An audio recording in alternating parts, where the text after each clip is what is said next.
Hello, ladies and gentlemen. This is your girl Mitzi, and this is Mitzi. Let's think about it. Today, we are thinking about forgiveness. Yes, ladies and gentlemen, forgiveness. Luckily, here I have Katharine, who is going to be sharing her perspective with us so that we can really think about this in a different way. So, Katharine, when you think about forgiveness, what does that make you think about? Well, first of all, thanks for having me. I appreciate it.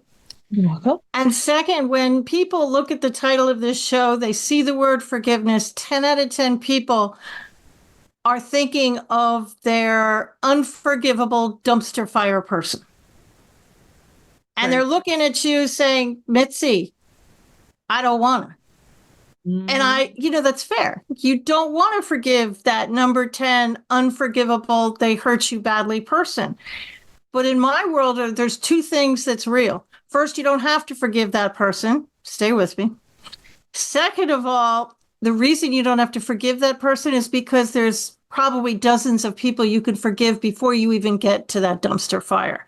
So on a 10 scale, with 10 being unforgivable, I think you should start with a number 1. The person in school who cheated off your paper. The person on 95 South who cut you off. You can forgive that person. Easy ones, and you work baby steps up to the harder ones.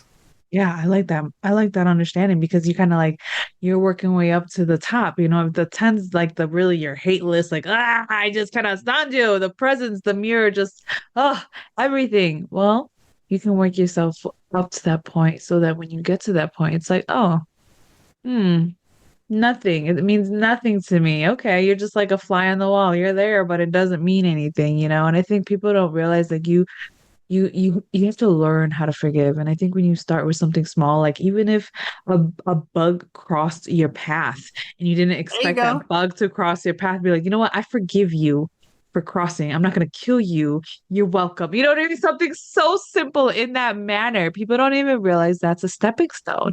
And I think people don't how do you say I can't catch the word. Well, But they don't know how to forgive. Everybody, or your pastor, your parents, everybody, your teachers, you need to forgive. Okay, I'll bite. How? exactly Nobody how. teaches you how. I'm teaching you how in my new book. But what if you don't want to? I don't want to. I know I have to forgive, but I don't want to. I'm on Facebook. You see the bully. You see that the bully broke their leg. Everybody does this. Don't lie to me. Everybody does this. And you think to yourself, karma. They deserved that. I mean, come on, everybody does it. But wouldn't Yeah. it be great if you could forgive people and you can get them out of your head? Because that's what forgiveness is. It's selfish. It's personal. In my world, I have a great regard for anybody who's in recovery programs. I'm 34 years sober myself. But in my world, you don't have to reach out and talk to these people. It's forgiveness is selfish. It doesn't mean they were right, because it doesn't. It doesn't mean that I want a relationship with you just because I forgive you, because I probably don't. And I don't care if other family members had a good relationship with this person. With all due respect and all the love in my heart, good for them. I don't care. Yeah. I care about you. You're the one who had the bad relationship. You're the one I care about. And forgiveness means you can go onto Facebook or social media, see that bully's name, and you're not going to care. Yeah. You're not going to think good things. You're not going to think bad things. You're literally not going to care. And that's Yeah. what it is. It's selfish. You want to stop thinking about the person in your head all the time. And you Yeah. know they're not thinking about you, which is irritating, isn't it? You want them to be as miserable as you are, but they're not. They're going about their own life. Exactly. And sometimes they don't even realize what they done is wrong. And then Exactly. that boils their blood even more because it's like, how do you not know you're wrong? And it comes down to subjectivity. You know what I mean? Right. People's perspectives are very subjective, and what people consider wrong may not be considered wrong for somebody else. So that is so important. That's the reason why I love when you say it's selfish. It's like you have to do it for It is. yourself because that other person may not know, may not care, may not even still be alive to even know that you're forgiving them, but it's Oh, you for can forgive dead yourself. people. At the end of the day, it doesn't matter where they are or are not, because you're not doing it for them. You're not reaching out to them. You're doing it for you because you're the prisoner. You're the one who's thinking about these people all the time. Unnecessarily. Yeah, yeah. For no reason, just living rent free in your mind. So how do you start this process? I know you started with the stepping stone, but how else do you start to forgive? Well, let me give everybody a visual. For everybody who's listening, I'm about to hold a very opaque water cup, I suppose you call these things, in front of my face. So in Okay. the beginning, you can hold this cup off to the side. Let's say this is anger. Look at my body language. You and I can have a conversation. I can go to the office. I can go to dinner. I can go watch a movie. Easy peasy. I can handle my anger and still conduct my life. But the longer you hold on to this anger, the more it's going to hurt. And then eventually you're going to have to use two hands to hold up your anger. And then if you hold it on for too long, now look at my body language. I'm holding it directly in front of my face. I cannot see Mitzi. I cannot conduct my life. And every conversation I have with people probably has this anger in it. I'm talking about it. I'm breathing it. And my circle of friends is going to get really small because it's all I can talk about. So who wants to be around somebody who's negative, sick, and tired all the time? Nobody. So your circle is going to go. And then you're probably going to overindulge in alcohol or in food or something because you're miserable and you're depressed. So by forgiving, you're actually releasing that anger so you feel better. So when you put the anger down, now look at my body language. I can look at things. I can see my new significant other because, well, I'm paying attention now. I'm paying attention to the world around me. I can find that new job. I finally look at what I'm eating and I know it's hurting me. So I'm going to start losing weight. There's a reason to buy the book. You'll lose weight and get money. There you go. But it's because I'm finally paying attention. So you sit down and you get your list together of people, places, and things. I did say places and things. Stay with me. And I want you to rate these things from 1 to 10, and there are worksheets in the book. And I have the audiobook available too. And you rate them from 1 to 10. Now, here's the secret sauce that nobody thinks about. Here's the whole thing. There's a reason why you forgive people, and they don't stay forgiven. They have a nasty habit of irritating the heck out of you again once you talk to them. It's because you didn't forgive the energy. Einstein correctly discovered that energy is neither created nor destroyed. It simply transforms and changes to another form. So when you get angry, you think it's leaving your mouth and going up into the universe. It does not. It hangs in your energy field to the point where, like the coffee cup, this is all I see. I'm walking around in a little angry cloud. So forgiveness dissipates the cloud, so it makes it translucent, so you can actually see people and see your life, and you can become the person you were always meant to be. So you forgive the person, the energy around the person, forgive yourself, the energy around yourself, and the energy around the whole thing. Now, as you forgive, this is a marathon, people, not a sprint. That's actually hard work, which is why the 10s are last, the dumpster fire, and I'm going to talk about that. But you're going to start to feel better, and people are going to notice. They're going to say, "Did you get a haircut? Did you do something different?" And of course, you're softer. You're talking about different things. And you don't have to tell people that you have started a forgiveness journey. You can keep this to yourself and just let them think that it's just you and you're magical. That's fine. Right? That's totally fine. And when it comes to the number 10s, let's take a really bad example like rape. Mm-hmm. Could you forgive a rapist? I wrote the book and I'm not even sure I could. But there's other things within that memory that you can forgive.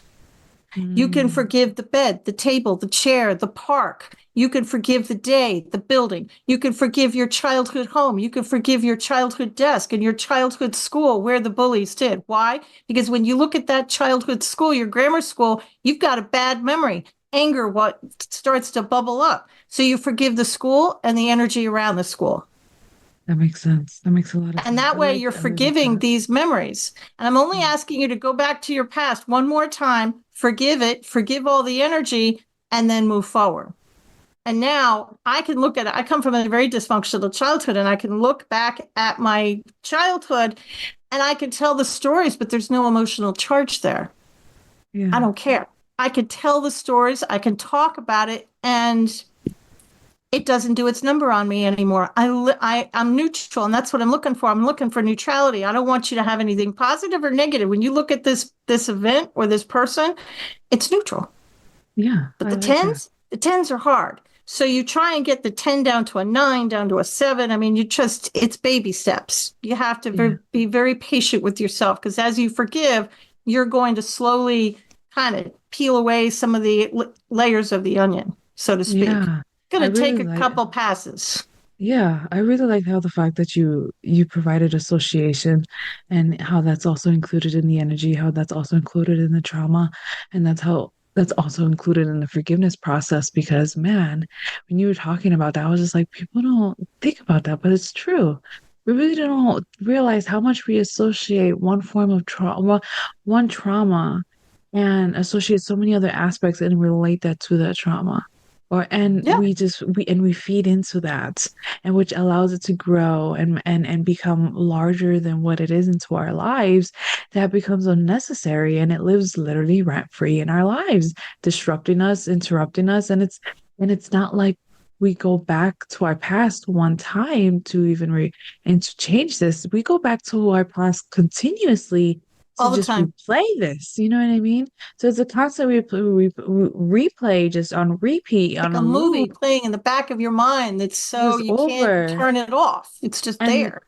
and then when you think you are healed, and that's what I love too, when you said, and you think you're healed, but when you come back and the energy's still there and it's still that bitter feeling, it's like, oh man, when you said that really rung a bell because that's when the nostalgia comes in. You know what I mean? That's when you can listen to Yeah. songs and not have associations, and when you can smell a certain perfume or certain food or just a wind or something that goes by that's like flashbacks, but there's no tears, there's no hatred, there's no that There's gut nothing. feeling, there's no blood boiling, there's nothing. Nothing. It's just like you can be like, you know what? I lived that moment and it was okay. And I had but that moment just the other day, really. I love my thing is sniffing candles because I like to when I go to the store, I like to pick the right candle for my house. And I sniffed the candle and I sniffed it. I was like, wow, I haven't smelled this smell in forever. Oh, and I just sat there just thinking about it. And I was just like, you know what? I'm at peace. I'm okay. And I left it like that. And I was like, you can stay right there. You're good. Keep on going. And I kept on going with Perfect. my day. And I felt so proud of myself because I no longer associated pain with that part of my childhood anymore, that part of my life anymore. And it felt so freeing because people don't realize like it is really freeing to just forgive. And nobody even knows the reason why I had to forgive. Nobody knows the reason why. And it's You don't have to tell personal. anybody. Exactly. You don't have to tell anybody. You can keep it to No. yourself. Yeah, live that kumbaya life by yourself. And when you meet with people, it's like, oh, something did change about you. And but that's the beauty of it. Oh my goodness. I love this You can tell them or conversation not. already. That's up to you. You don't have to tell anybody what you're doing. And you No, don't have not to at reach out all. and call them. You don't have to do any of these things. You do it for you. You do it because you want these people out of your head. Exactly. Out of your head, out of your mind, and no bother at all. So I know you talked about yours a little bit, but when did you realize for you you had to forgive? When was your moment of like, this is my next step? Well, I did forgive 1974. Hmm. I forgave all the people in 1974. Why did I forgive an entire year and the energy around this whole year? Because it was a horrible year. It was the year my come from two alcoholics and they got a nasty divorce. I was getting bullied in school really quite badly, and I tried to commit suicide. And from those three things, I turned into one of those teenagers, the angry teenager we've all seen draped in black. I kind of floated through life for a while until my mother fell down the stairs, broke her hip, and landed in Lenox Hill Hospital. And even my mother can't get a gin and tonic in Lenox Hill Hospital. She can't. So she dried out. We sent her to rehab. And for the next 3 years, we became close as sisters. We forgave each other. We had great conversations. We were really tight. Then she got breast cancer and died in 6 months. And I flew kind of back into another dark place. And I came one night, I just had this aha moment that if I didn't change my life, I was going to die. I knew it without a shadow of a doubt that I would be dead within a few years. So I quit drinking, and I'm 34 years sober. And I changed my life, and I started to forgive people. And as I started to and I didn't know this method back then. I was just paying it lip service. I forgive you, and just kept doing it 100 times. In the case of certain people, 200 times an hour, and there Three was no days. energy. There just was no energy behind it. But I'd leave I'd leave a function and say, I forgive them, I forgive them, I forgive them, I forgive them. And I wasn't doing anything. So it wasn't until probably 2020, to be honest, some friends of mine and I, the three of us, came up with this method. And it's literally forgiving the energy around the emotions. So when you say the mantra that I have in the book, I have you put your hand on your heart, the words really don't matter. The words are really just for the humans in the room. It's the energy and the emotion behind those words. And when you really do forgive somebody, and do start with that person in grammar school who stained your sweater, you can forgive this person. Well, your shoulders might feel lighter. Seriously, it's weird. Your shoulders might feel a little different. You might sit up a little straighter. You might just sit there and go, huh, that feels good. So it's going to give you incentive to keep going. And one question everybody asks me is, will I ever be done? Humans irritate other humans. My answer is no. My friend, you will never be done. You will always have something to be irritable about, because we are human beings after all, and people are going to irritate you. But every night before you go to bed, I say to do this before bed, because your body heals itself when it's sleeping. Pick like 10, 11, 12 people, and just every night go through your 10 people and forgive what you can. Now, the reason I'm saying 10 people is I'm a little bit of an overachiever, written a bunch of books. So when I discovered this method, I made a list. And I'm saying it was a list. It was like 50, 60, 70 names, people, places, my childhood home, all these things. I wrote it all down. And I thought, I'm going to make it like ripping off a Band-Aid. I'm going to get through the list all at once, and then I'm going to be free. Okay, so I did that. And I woke up the next morning with what everybody thought was a stomach flu. It was not the stomach flu. I had literally made myself sick. Literally, because the energy has to leave your body. Yeah. I have science to back this up. Real quick. I believe you.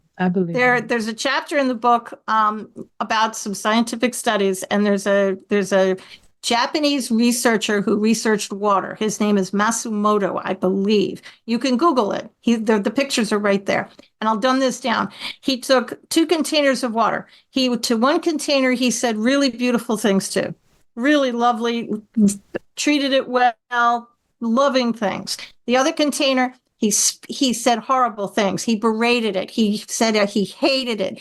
All those nasty things. Then he put it all under a microscope. The water that he said nasty things had these brown and black formations, really ugly. The pictures are right on Google. And then the water that he said beautiful things to had these beautiful snowflake-like crystalline formations. Why am I telling you this? Your body is 98% water. So this is why people say anger is toxic. It's going to make you sick, because when you're angry or you're yelling at somebody or something hateful is happening, what are the water molecules in your body doing? They're turning into these black and brown nasty formations, and it's literally toxic, and it's literally making you sick. And forgiveness is going to transform that energy and all of those molecules into a more loving, light-filled ones, and your body maybe has to expel it, if you know. So some people expel it while they're sleeping. A lot of people get tired after they do my program. Some people, delicately put, might be in the bathroom for a little bit. You're not sick. You didn't eat a piece of bad fish. It is just your body's way of tossing all the negativity. Wow. Thank you for that. Thank you for that explanation because people don't realize how we do store and the fact that you made it Yeah, so simple as water, associating it to water. And there's so many people who find water as a sense of relief and a sense of just like zen. And to remind yourself that you are 90% water you are. and Think of what what the water, you exactly think think about of what those molecules are doing. what is doing inside of you and how we Hmm. store that energy in certain parts of our body. And that's the reason why certain people can develop certain conditions without ever actually being exposed to circumstances that would provoke certain diseases and illnesses. You know what I mean? And people don't realize that. Oh my goodness, this is such a beautiful conversation because it truly makes you think about what are your words say? What are your thoughts? What are they That's right. processing? What are you believing as your truth? What are you accepting to be playing on rerun? You know what I mean? How often do you allow it to interrupt your life? You know, these are like real questions that people need to acknowledge within themselves before anyone else, because the only way somebody can start working on themselves is when you realize that you're working on it for you. You know what I mean? So they bring that association all together because if Joe is happy and finally being nice and kind and kumbaya, then I can do it too. And he's been through worse, or I Sure. know their story, you know, and just having these conversations is so crucial because you never know what somebody's going through. You never know when this conversation or another conversation is going to be the conversation where it lights that light bulb and be like, no, today's the day that I'm going to make the change of how I speak. Because sometimes, so I've been doing this for the last year and a half now that I've been trying to catch my words. And even when I catch my words, I have to like, oh man, I need to try to use a different word for this, or I need to do something different with this because it's about process. And that's why I love when you said it's a continuous thing because man, do people want to get on your nerves no matter what type of Oh, they'll day, try. They'll try. season, 24/7. There Sure. are mean people out there just to see the world burn, you know. So it's just Oh, yeah. nice to remind yourself like it's about you and centering yourself. Oh man, I feel like I hate when time catches up on us because I feel like we could keep talking for forever on end. But to start wrapping up the show, what can be some lasting words of wisdom that you can keep us to keep thinking, even though there's really so many great points that we had this conversation, but what could be some lasting words?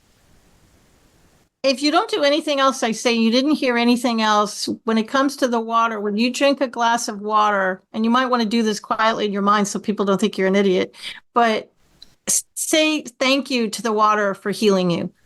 Tell your water you love it as it enters your body. I started doing that, and it's amazing how much better I feel. And quite honestly, it really, really does work.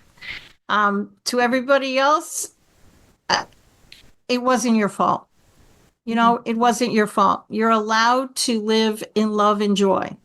And when you do this process, people are going to leave your life. It happens. They probably shouldn't have been in it anyways. You're the sum of the five people you spend the most time with. So those toxic ones, let them go. Right. And you got this. Baby steps. Just take Mhm. it very small steps and start with the easy ones and work up to the dumpster fire.